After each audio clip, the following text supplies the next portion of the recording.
बिस्मिल्लाहिर्रहमानिर्रहीम। अस्सलाम वालेकुम। आज मैं आपके लिए बहुत ही ज़बरदस्त सी रेसिपी लेके आई हूँ अखरोट की चटनी की। रमज़ान करीब है, आप इसे बनाएं और पकोड़ों के साथ खाएं। बहुत ही मज़ेदार, बहुत ही टेस्टी और बहुत ही झटपट बनने वाली रेसिपी है। तो चलें रेसिपी को स्टार्ट करते हैं। अखरोट की चटनी बनाने के लिए यहाँ पे मैंने 4 अखरोट लिए हैं और उनको मैंने तोड़ लिया है। 6 अदर ली है मैंने बारीक हरी मिर्चें और 2 खाने के चम्मच लिया है अनारदाना, 1 खाने के चम्मच लिया है नमक। अखरोट की चटनी को हम कुंडी डंडे के अंदर पीसेंगे, इससे टेस्ट बहुत अच्छा आता है चटनी का। आप चाहे तो इसे सिलबट्टे पे भी पीस सकते हैं, चाहे तो आप इसे जूसर में भी बना सकते हैं, जिसमें आप बनाना चाहें।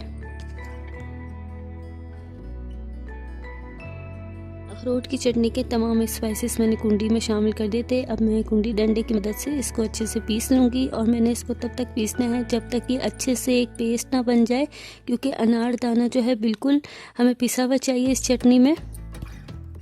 तकरीबन 5 मिनट लगते हैं और ये तमाम चीज़ें जो हैं वो अच्छे से पीस जाती हैं। अगर आप इसे मशीन में पीस रहे हैं तो हल्का सा पानी डाल के इसका अच्छे से पेस्ट बना लीजिएगा, और अगर आप इसे कुंडी डंडे में या सिलबट्टे पे पीस रहे हैं तो जिस तरह मैं बना रही हूँ सेम इसी तरह आपने भी करना है। अखरोट और हरी मिर्चें अच्छे से पीस चुकी हैं, आप देख सकते हैं। सिर्फ अनारदाना जो है वो थोड़ा सा टाइम लेता है, क्योंकि उसकी बीजें होती हैं, उसको पीसने में थोड़ी मेहनत लगती है।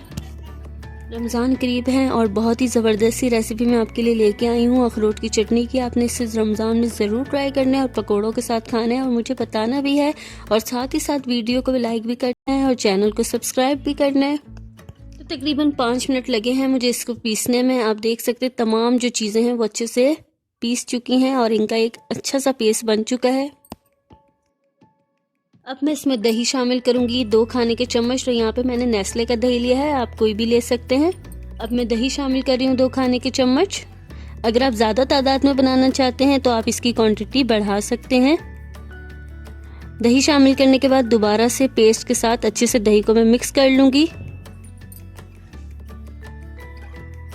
अब मैं इसको अच्छे से मिक्स कर लूँगी तकरीबन 2 मिनट तक। रमज़ान करीब है, हर कोई अपने घर में मुख्तलिफ जो रेसिपी हैं वो ट्राई करते हैं, तो इस रेसिपी को भी आपने ज़रूर ट्राई करना है। इंशाल्लाह मैं आपसे और भी चटनियों की रेसिपी शेयर करती रहूँगी। अब मैं इसके अंदर 1 खाने के चम्मच के करीब दूध शामिल करूँगी। दूध शामिल करने के बाद दोबारा से मैं इसको मिक्स करूँगी। दूध शामिल करने से टेस्ट जो है चटनी का वो बहुत ही मज़ेदार सा हो जाता है। बस अब इसके अंदर और कोई इंग्रेडिएंट्स नहीं जाएगा। चटनी जो है बिल्कुल तैयार हो चुकी है। अब इसे भी मैं 1 मिनट तक मिक्स कर लूँगी। बहुत ही मज़ेदार और बहुत ही टेस्टी अखरोट की चटनी आज मैंने आपके साथ शेयर की है, तो ये बिल्कुल तैयार हो चुकी है। अब मैं इसकी आपको थिकनेस भी चेक करा देती हूँ।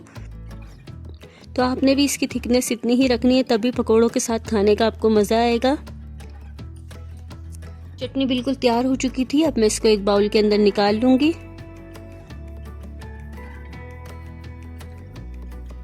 अखरोट की चटनी जितनी खाने में मज़ेदार है, बनाने में उतनी ही आसान है। आपने भी इस रेसिपी को बनाना है और मुझे बताना है कि आपको ये रेसिपी कैसी लगी है।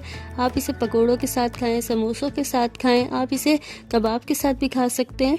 उम्मीद करती हूँ आज की रेसिपी आपको बहुत पसंद आई होगी। वीडियो को लाइक भी कर दें, अपने फ्रेंड्स एंड फैमिली के साथ वीडियो को शेयर भी करें और चैनल को सब्सक्राइब लाजमी करें। अपना ख्याल रखिएगा, दुआओं में याद रखिएगा। अल्लाह हाफिज़।